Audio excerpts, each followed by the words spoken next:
is making any sense. You have James Carville.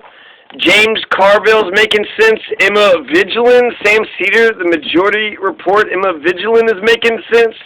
Larry Elder, we'll end it off with Larry Elder. Hopefully we get to, feeling that, hopefully it'll be a nice little conclusion, right? Larry Elder, right? So we're going to go with Emma Vigeland presenting James Carville on the hysteria of the media and the withdrawal out of Afghanistan. Save that with the exit.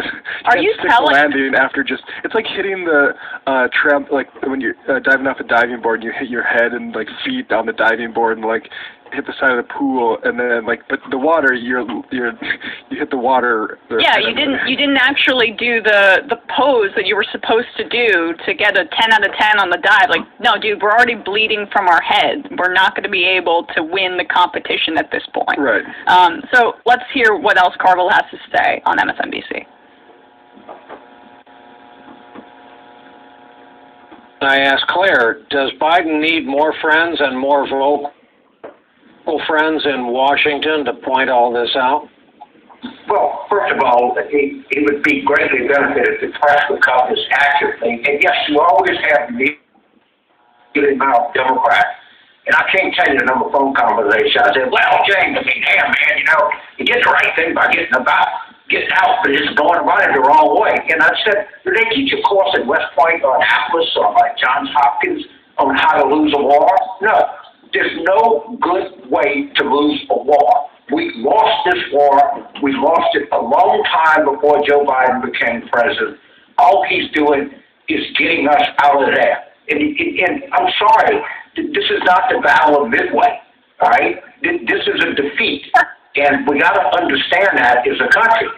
Of course, we plowed right into this after we did Vietnam, after we did Iraq. Warren Buffett said the only thing people learn from history, people never learn from history.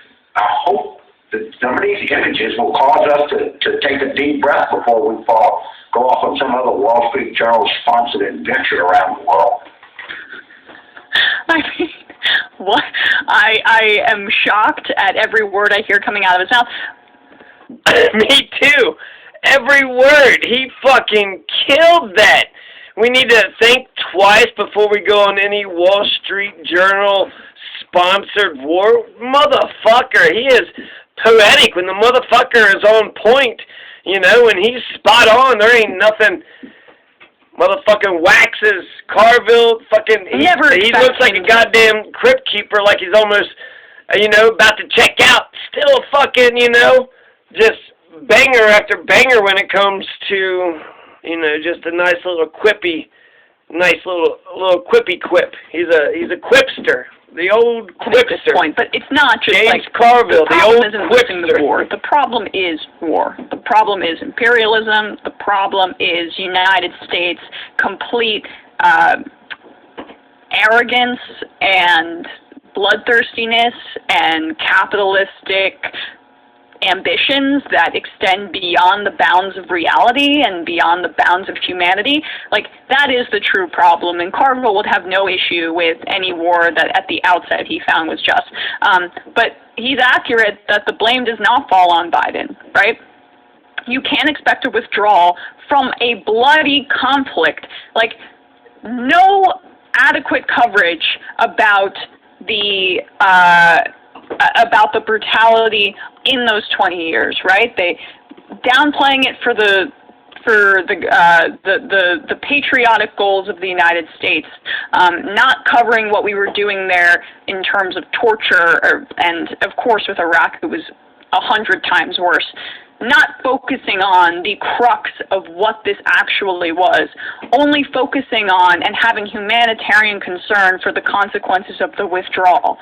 No humanitarian concern before. So it really is completely contrived. And Carville is right.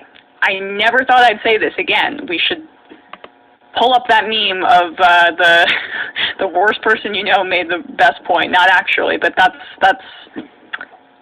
what we had here. And wow. So only Larry Elder is the last man standing that I'm gonna hate everything he says. he's a Republican, right? He's the Republican that's going to take over California because none of these lefty progressives were paying attention. Somehow they got a recall election. They're about to fucking take over the goddamn state. I don't hear a single progressive saying a goddamn fucking thing. Remarks on the topics that we're focusing on today. We will then have a Q&A session. Betty is the former mayor of Monterey. Just get into the talking. Get into enough with the introduction. Introduction's too damn long. Larry Elder is the damn star. Goodness gracious, who are these? Super's delivery is always fresh because we check our Forbes breaking news. So Forbes breaking news, they're, you know, doing this debate. They're just as about as fucking silly as some goddamn, you know, motherfucker just spitting a bunch of shit out of a shack in the middle of nowhere in south central Colorado. Damn, Larry. Near Hirosa and Eastdale. Still, licensed as an attorney. Oh my goodness! Shut up! Are we ever going to get to the Larry Elder? Are we ever going to get to the Larry Elder goddamn interview? Already 6 minutes into the motherfucking thing. Campaign. For those of you who wish to get more information about our campaign, please go to electelder.com. What campaign? Elect Elder? He never said nothing. 24 minutes. If you would like to ask a question, please raise your hand on Zoom. Maybe 12 minutes in. Attorneys. One is in San Francisco, and one is in L.A. Both have been funded by George Soros. George Soros' fingerprints are not on the one in San Francisco, but so he's anti-George Soros. And sympathetic groups have helped to fund this man, and that is why he's there. And you also have the phenomenon of, since Gavin Newsom has been in office during COVID, 20,000 prisoners have been released early, supposedly because of compassionate release. Many of these are violent offenders, and statistically, they're more likely to reoffend. What could possibly go wrong? Just recently in Oakland, former Senator Barbara Boxer was mugged, her cell phone was taken, and just days earlier, the Oakland Police Department chief complained about money being diverted from his police department being spent for other programs. Excuse me. And in Los Angeles, about 150,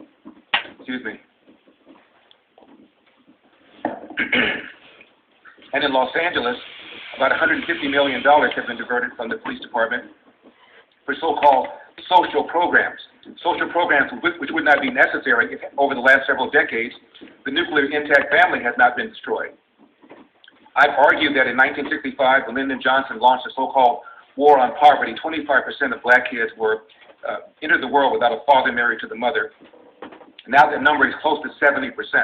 And Barack Obama once said a kid raised by the father is 5 times more likely to be poor and commit crime, 9 times more likely to drop out of school, and 20 times more likely to end up in prison. There is a connection between the welfare state and the growing number of children who enter America without fathers.